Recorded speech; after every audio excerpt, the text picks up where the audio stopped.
Enemies, I've tried every possibility, ability to know if I can bleed. If that's what you wanted, you won't get it tonight.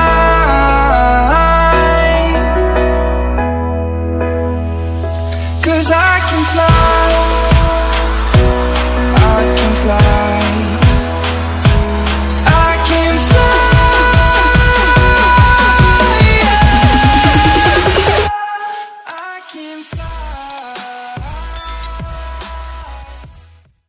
Assalamualaikum teman-teman, ketemu lagi di channel Al-Kamil Family. Sekarang aku udah sampai di Paltuding Kawah Ijen. Di sini titik kendaraan berakhir. Jadi kalau kalian yang bawa kendaraan nanti terakhirnya di sini ya, selebihnya nggak bisa karena kita mau mendaki. Nah sekarang aku mau briefing dulu. Ngapain aja di briefing, yuk kita ikutin terus ya.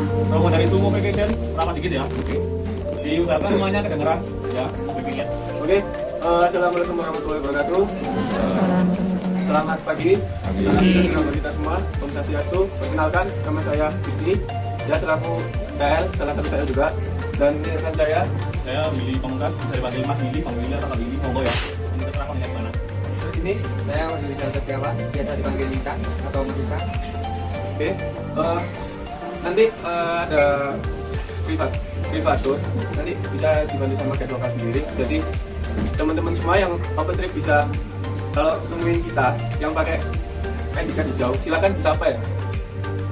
Soalnya kita ada kesalahan teknis, nggak bawa ID card buat peserta. Jadi mungkin nanti kalau kita nggak nyapa, ya karena kita nggak tahu wajah teman-teman semuanya. Oke, siap-siap dulu.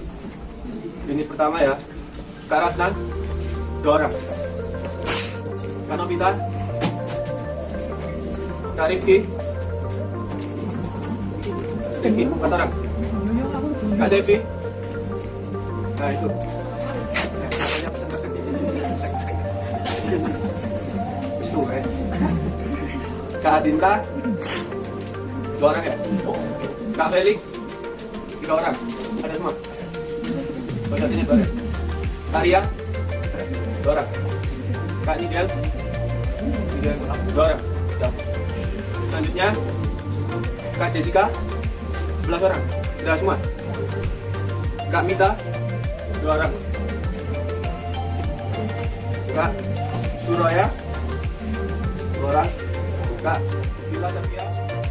Bismillahirrahmanirrahim. Ini sekarang aku mulai mendaki ya. Jam 3 pagi kita mulai nanjak. Nah, di sini tuh kurang lebih jarak dari bawah kita menuju puncak Kawah Ijen itu sekitar 4 km. Katanya, kata tour guide-nya tadi, tour leadernya, kalau yang udah yang cepet bisa sampai 1,5 jam atau 2 jam. Dan buat yang lambat bisa sampai 3-4 jam sampai di puncak itu. Nah aku nggak tahu nih, aku bakalan termasuk tim cepat, tim sedang atau tim lambat. Karena ini tuh aku salut sama tour leadernya. Jadi tadi tuh kan ada Mas Gusti, Mas Willy sama Mas Icang. Nah mereka tuh dibagi-bagi. Jadi yang cepet kita ikutnya Mas Gusti karena dia ada di depan banget. Nah untuk teman-teman yang mungkin sedang aja ya jalannya, ada Mas Icang di tengah-tengah. Nah untuk yang perjalanannya lambat, di paling akhir itu ada Mas Willy. Jadi 3 fotografer sekaligus merangkap sebagai tour leader. Bisa kalian temuin tergantung kecepatan kalian nanjak nanti. Aku salut loh untuk itu.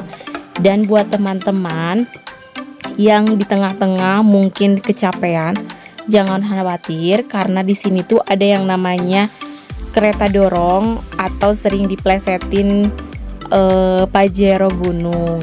Nah, tapi lumayan ini ya ongkosnya itu. Untuk pas naik itu sekitar 600.000 dan pas turun harganya 200.000.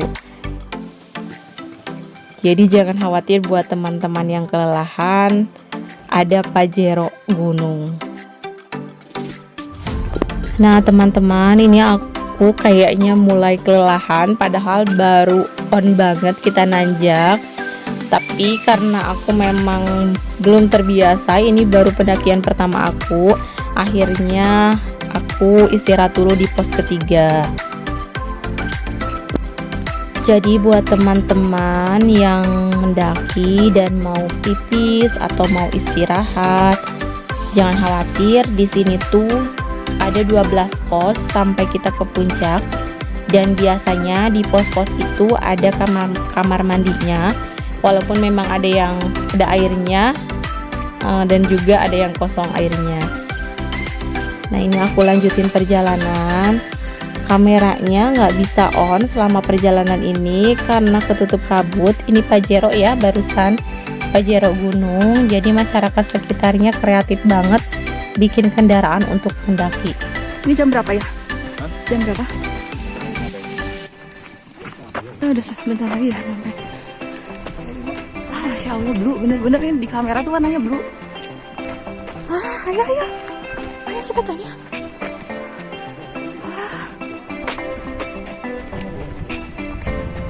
Masya Allah, Bro, ya lihat bener di kamera ini Bro warnanya.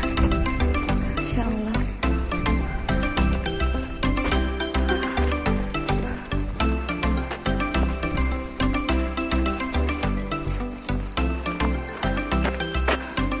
Cepetan ya. Ya ada mau ceramah Pak.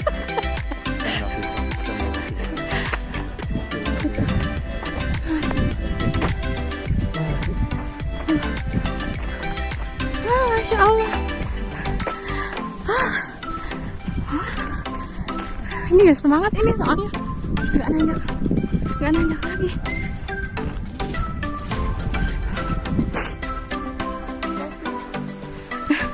Baterainya dikit lagi, pengen di power bank. Masya Allah.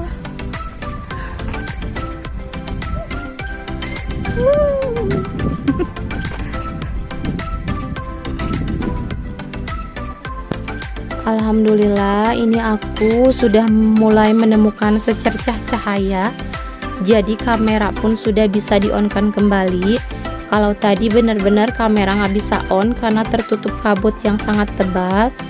Nah, buat teman-teman yang baru banget mendaki kayak aku ini, perlu diperhatikan. Yang pertama, menurut aku ini penting banget, kayak jaket, terus kupluk, terus sarung tangan, dan juga karena ini benar-benar pendakian, kalau bisa kita pakai sepatu gunung, karena kalau sepatu biasa tuh jadi nggak jadi kayak licin gitu ya. Nah yang kedua, bawa juga tongkat yang buat pendaki, apa sih namanya, aku nggak terlalu tahu ya namanya, supaya pijakan kita tuh bener-bener bisa ditopang sama si tongkat itu kalau memang udah capek banget. Dan di tongkat itu juga ada senternya, jadi bagus banget untuk penerangan ketika gelap seperti ini. Nah yang ketiga tipsnya adalah kita jalannya jangan terlalu cepat, kalau bisa usahakan konsisten aja, karena kalau konsisten otomatis tenaganya pun nggak terlalu banyak yang kebuang. Beda kalau misalnya kita awalnya cepet-cepet banget, akhirnya kita kelelahan dan tenaga pun akhirnya habis. Kebetulan aku ini tadi berhentinya di pos 3 aja, di pos-pos yang lain aku nggak berhenti karena jalannya memang pelan tapi konsisten gitu. Jadi alhamdulillah sekarang bisa nyampe sedikit lagi di puncak. Dan tips yang ketiga, menurut aku ini juga penting banget, usahakan jangan banyak bawa barang-barang. Ini aku cuma bawa tas kecil untuk HP aja, terus cuma bawa air mineral 2 botol, suami 1 botol, aku 1 botol, karena di sini memang kerongkongan kita tuh bener-bener kering berhubung udaranya kan dingin, jadi bikin meler kalau yang punya alergi. Dan juga si tenggorokan itu kering, bener-bener kering. Kalau bisa bawa permen yang anget, jadi bisa kita emut ketika di perjalanan, itu bisa mengurangi kerongkongan yang kering. Nah, di open trip ini kan aku timnya 60 orang, bener-bener pas nanjak tuh kita kayak tercecer gitu aja, nggak bisa lagi ngebedain ini teman kita, ini rombongan kita atau bukan. Aku pun sama tour leadernya ini tadi cuma ketemu sama Mas Gusti yang ada di depan tuh 3 kali, dan ini udah kehilangan Mas Gusti lagi. Jadi kalau lagi kayak gini bener-bener kita tuh masing-masing nggak bisa barengan, karena tenaga kita nggak bisa disamain dengan tenaga orang lain. Jadi kalau pendakian seperti ini, fisik kita tuh nggak bisa dibandingin dengan fisik orang lain. Tadi juga ada temen aku yang sampai muntah, mungkin karena kedinginan dan kondisinya kurang fit, bisa jadi masuk angin. Jadi bener-bener harus fit, bahkan katanya, kata tour leadernya tadi ada yang sampai mimisan juga. Nah, buat teman-teman yang punya asma juga, kalau kesini karena belerangnya itu pekat banget, usahakan pakai maskernya double dan bawa kacamata, karena itu ke mata tuh benar-benar perih dan baunya juga menyengat banget, dan harus bawa obat-obatan juga. Nah, ini ya pemandangannya teman-teman. Kalau udah mau sampai puncak, alhamdulillah si medannya itu nggak terlalu curam, jadi tanjakannya cuma datar-datar kayak gini aja, nggak terlalu nanjak banget atau curam gitu. Kalau ini datar. Nah, ini udah mau sampai, ada kawahnya.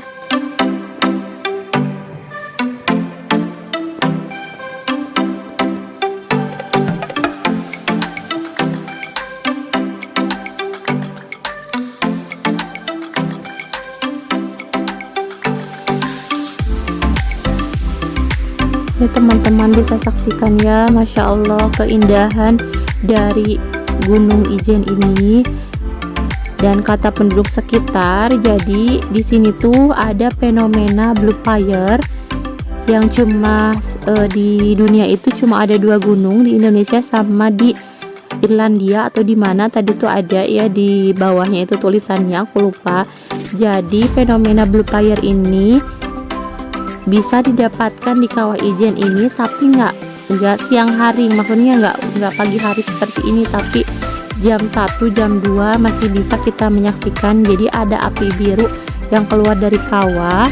Nah, itu kayak semacam belerang yang dibakar dan jadi biru gitu apinya. Pengen lihat juga sih, tapi kata penduduk sekitar kesininya tuh harus bener-bener jam 1 jam 2 pagi hari gitu, nggak bisa kalau udah jam 3 jam 4 blue fire-nya udah hilang. Nah, di sekitar Gunung Ijen ini juga banyak gunung-gunung yang lain kayak Gunung Meranti, Gunung Roti, terus gunung apalagi ya tadi itu banyak dibilang sama bapak-bapak yang tadi barengan dorong Pajero.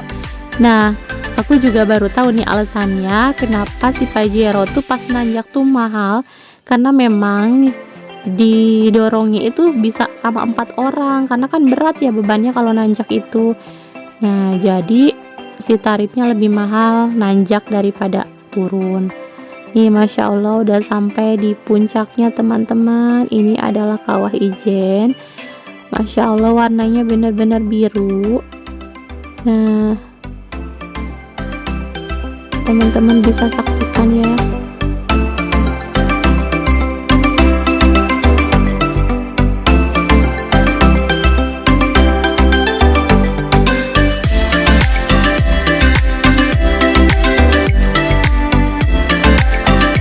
Alhamdulillah aku sampai di Kawah Ijen ini sekitar jam 5 ini teman-teman ya.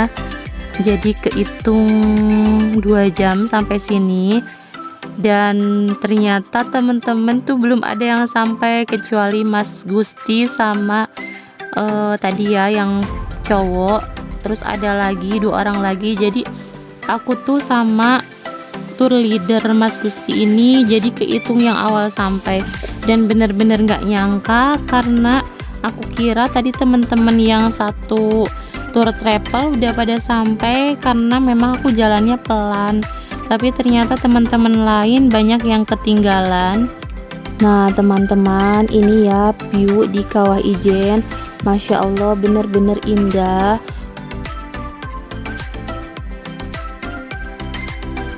Di puncak gunung tuh kayak bener-bener kita tuh tazabur alam ya. Dan yang teman-teman yang tanyain aku pakai travel apa, aku pakai travel Sumo Vacation. Nah buat yang mau kesini cus jangan ditunggu-tunggu, segera karena ini tuh memang baru dibuka-buka ya. Sedangkan balurannya sendiri kan tadinya aku turnya Ijen Baluran. Nah untuk balurannya sendiri belum buka karena katanya untuk target vaksinasinya belum tercapai, jadi masih ditutup. Dan Kawah Ijen ini juga baru-baru dibukanya, peminatnya masih banyak orang. Tetap patuhi protokol kesehatan. Nah terus aku iseng tanya nih ke masyarakat asli sana. Di sini kan apa sih kayak tanamannya itu ada yang namanya hutan mati. Jadi si hutan mati itu memang benar-benar dibakar karena katanya kalau dibakar itu nanti bakalan tumbuh subur lagi gitu teman-teman. Nungguin teman-teman yang lain ternyata lama banget sampainya. Akhirnya kita turun duluan karena nunggu yang grup tengah. Mas Icang juga belum ada. Di grup tengah itu, tim tengah itu tour leadernya ada Mas Icang. Nah terus yang terakhir itu ada Mas Willy juga belum ada. Ini baru yang pertama aja Mas Gus.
Gimana dari si pemilik keretanya itu sendiri ya nawarinya ke kita berapa. Beliau itu bilang katanya kalau turunnya itu justru lebih sakit karena kita tuh bener-bener nahan beban tubuh kita supaya nggak terpeleset. Dan bener ini aku baru turun di sini aja di kawahnya udah sakit, si ujung-ujung jari tuh udah kerasa banget nahan beban tubuh kita sama nahan si medan ini kan licin. Jadi buat teman-teman lebih baik aku saranin sih kalau nggak sanggup naik kereta dorong aja. Ada kok yang tadi nawarin cuma 100.000 juga. Jadi pinter-pinter kita aja pilih yang punya keretanya.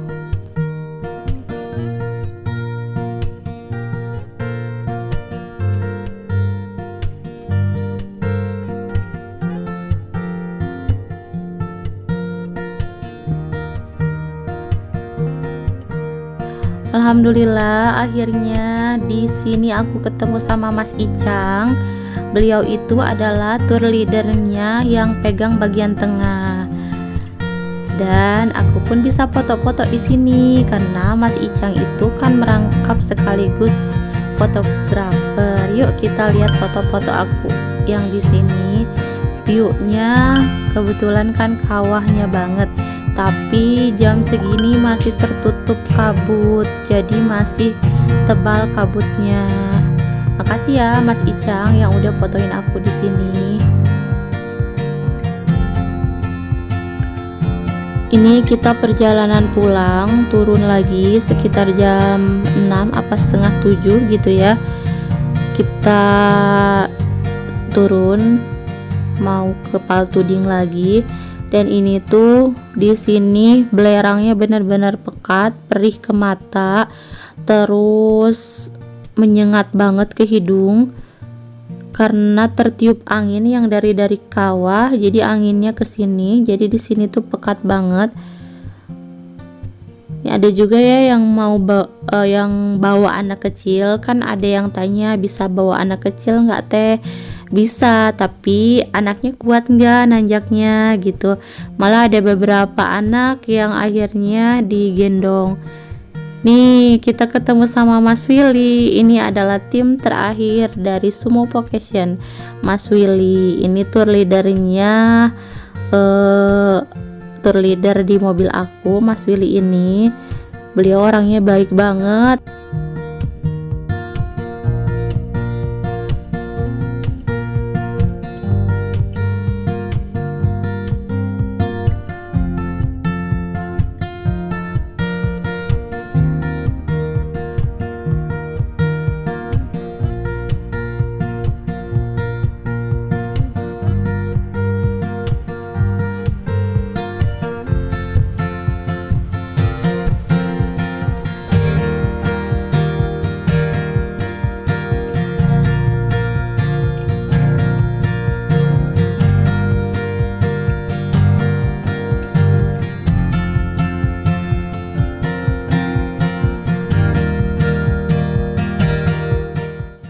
Oh iya, aku mau nyeritain mata pencaharian penduduk di sini. Jadi mata pencaharian penduduk di sini rata-rata mereka adalah pengepul belerang, bisa sampai 2 atau 3 kali mereka ngedaki ke atas buat nyari belerang. Nah, sedangkan untuk penjualannya sendiri itu katanya sih 1.500 per kilo, murah banget ya. Sedangkan perjuangan untuk menggalinya itu sampai ke dasar kawah katanya.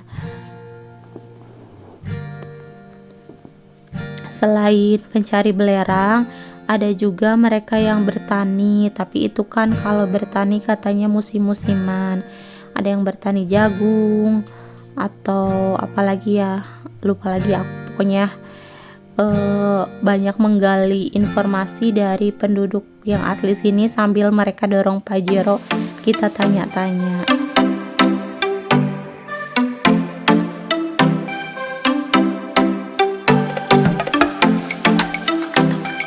Sekedar informasi juga buat teman-teman, jadi Sumo Vacation itu harga 285.000 per orang itu untuk ke Kawah Ijen, dan juga ada destinasi lain kayak Jawatan, terus ada mau ke air terjun juga. Tapi kalau kemarin kita nggak jadi ke air terjun berhubung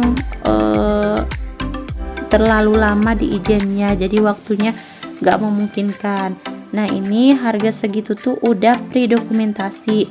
Buat aku yang nggak bisa foto-foto dan memori HP-nya kepenuhan, ini tuh asik banget gitu, karena kita nanti di akhir sudah dikasih file untuk foto-fotonya. Jadi kalian nggak usah mikirin pengen foto yang bagus, jadi sudah dikasih sepaket sama tour travelnya ini.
Video perjalanan ini mau aku potong, tapi sayang banget karena pemandangan di sekitarnya indah, jadi kayak nggak tega gitu motongnya.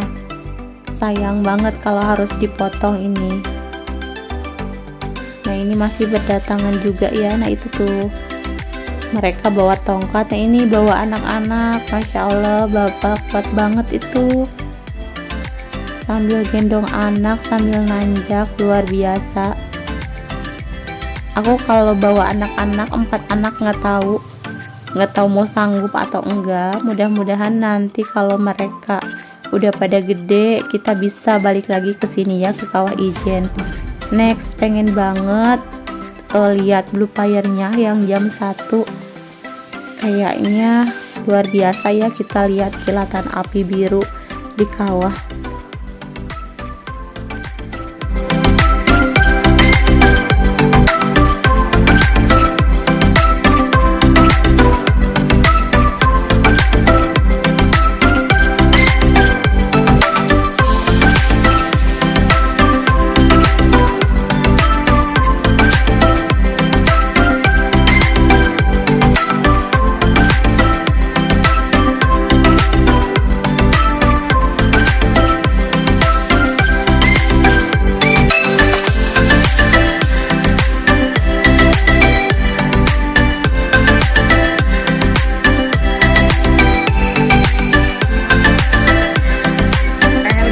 Fire-nya, tapi katanya harus jam 1 ya Pak? Iya. Kalau jam 3 udah nutup. Iya. Itu tuh kayak api gitu ya, kilatan Iya. gitu. Namanya api biru. Iya. Soalnya dari jauhan nggak kelihatan kan. Iya. Kira-kira jarak. Tadi yang ada pagarnya itu ya Pak di situ? Iya. Masih turun ke bawah, masih 800. Oh turun lagi? Turun lagi. Turunnya lewat mana Pak? Ya, jalan setapak. Oh di atas. Harus ada guide-nya. Iya ya harus ambil jalan. Gimana Mbak? Aman Mbak? Aman Mas. Yang di belakangnya itu Mbak. Kamar dari penjara.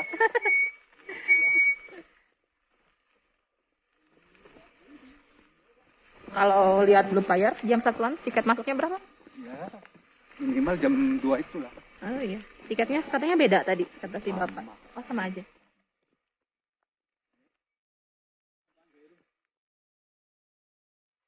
Berarti kalau jam 2 udah di situ harus jam 12 yang ngedakinya.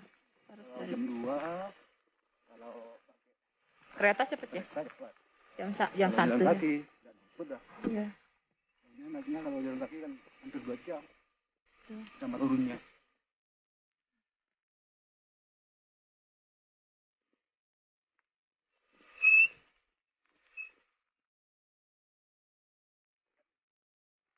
Kalau naik kereta nanjak berapa tarifnya Pak? Kalau naiknya itu 600. 600 naik ya?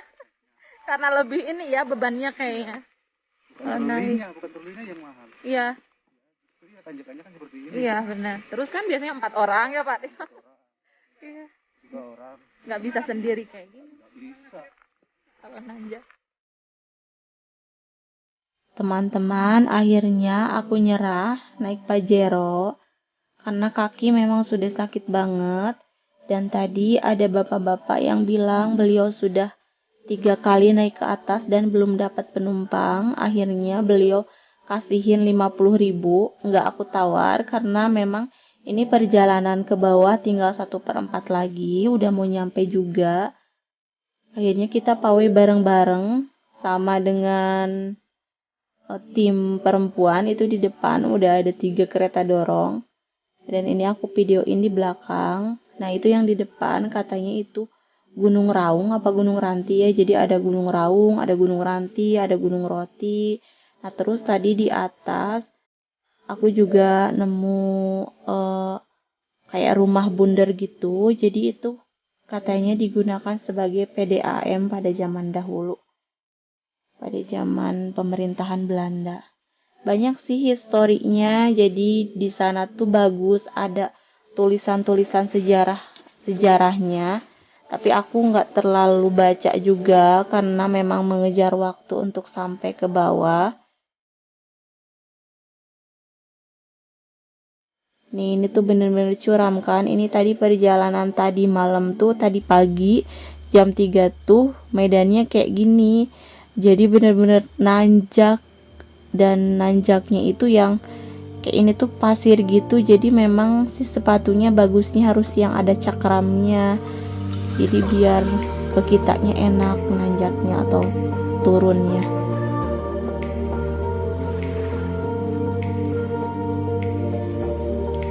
Ini aku naik kereta bareng teman-teman yang lain, sedangkan suami jalan kaki dia sampai bawah. Jadi aku sama suami akhirnya nggak bareng, aku sampai duluan dan suami sampainya belakangan.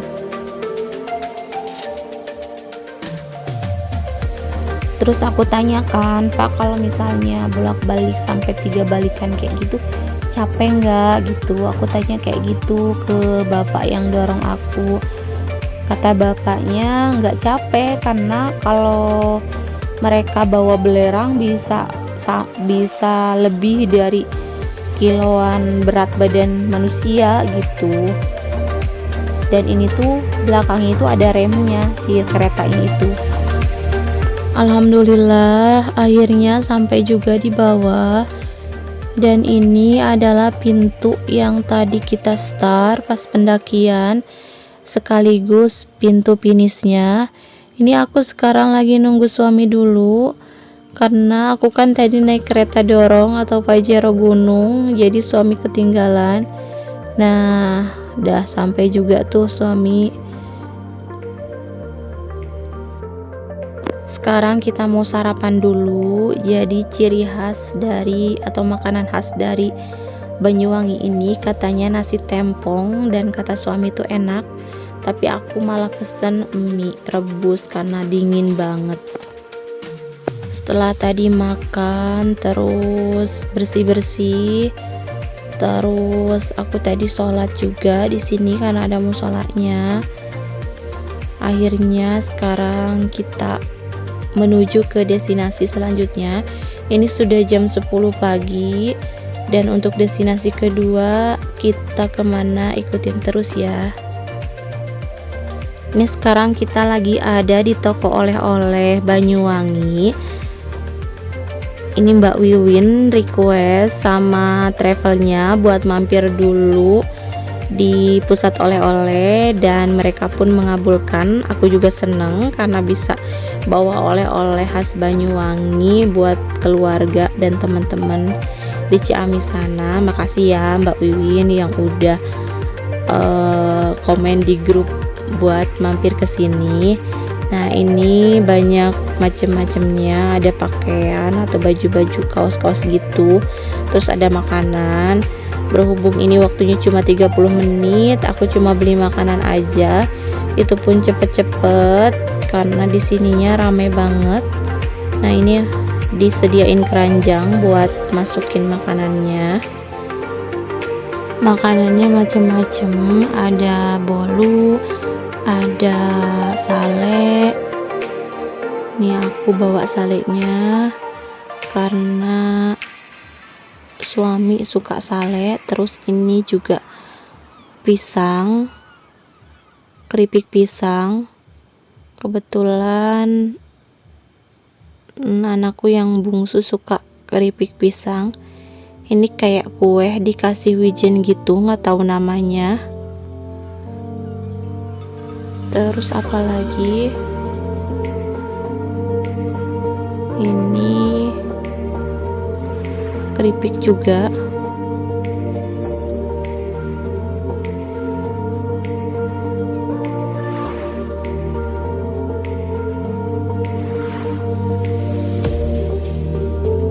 Ini videoinnya sambil pegang makanan jadi kurang terlalu fokus, mohon maaf.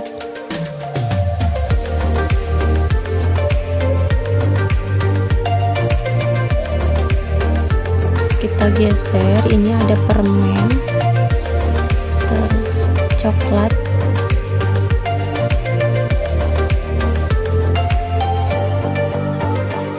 ini keripik tempong, keripik tempong pedas. Ini aku bawain ini.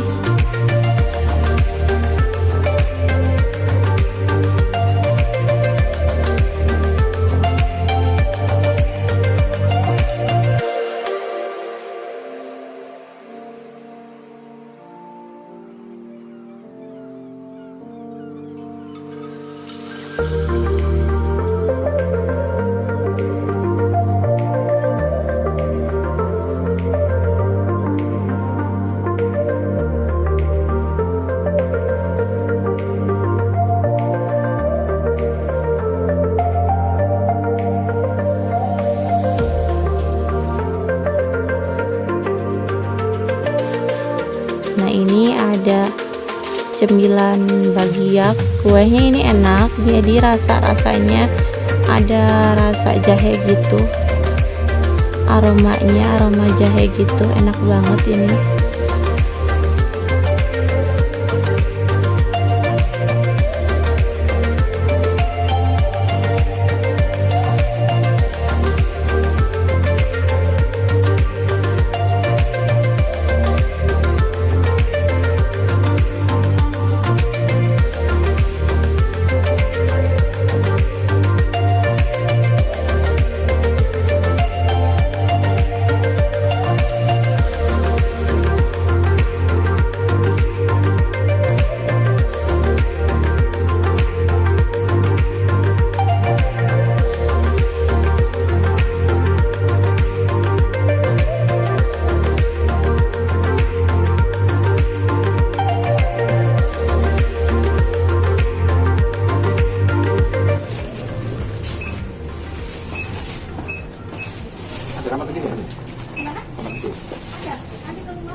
Kita hitam. Serius? Karena apa? Ini buat orang dewasa. Ya, nggak masuk. Banyak banget. Oh, jatuh. Ya maaf Bu. Maaf ya Bu. Alhamdulillah sampai juga di destinasi wisata yang terakhir. Ini namanya Dejawatan. Di sini tuh kita lihat pohon-pohon yang menjulang tinggi. Pohon-pohonnya besar banget. Jadi di sini tuh udaranya sejuk dan cocok dijadiin buat wisata keluarga, kayak makan bareng. Terus kita gelar tikar. Tadi juga pas kesini ada yang lagi olahraga, senam. Pokoknya cocok dijadiin buat rekreasi santai keluarga. Kita Kita lihat yuk di sini ada apa aja. Soalnya ini aku juga baru sampai dan mau ngelilingin jawatan ini. Lumayan buat sport, buat olahraga, buat jalan-jalan sore. Alhamdulillah cuacanya juga mendukung, nggak hujan. Cuma minusnya di sini tuh kamar mandinya sedikit. Jadi tadi aku niatnya mau ke kamar mandi, tapi antrinya panjang banget. Akhirnya nggak jadi. Tadi mau mandi di Ijen juga nggak jadi karena airnya dingin banget. Niatnya mau mandi di sini, tapi ternyata di sini bukan airnya yang dingin, tapi kamar mandinya yang ngantri. Nggak tahu airnya dingin atau enggak karena belum nyentuh juga.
Buat tim yang dari Sumo Vacation, makasih banyak untuk semua pelayanannya, TOP BGT, untuk Mas Dimas, Mas Gusti, Mas Willy, Mas Icang, dan juga para drivernya. Terima kasih untuk kesabarannya membimbing kita di tur kali ini. Mudah-mudahan kita bisa berjumpa lagi di tur selanjutnya. Buat teman-teman, makasih ya udah nonton vlog kita dari part 1 sampai part 2-nya. Kalau ada yang mau ditanyain, silahkan aja dikirim via komentar atau bisa juga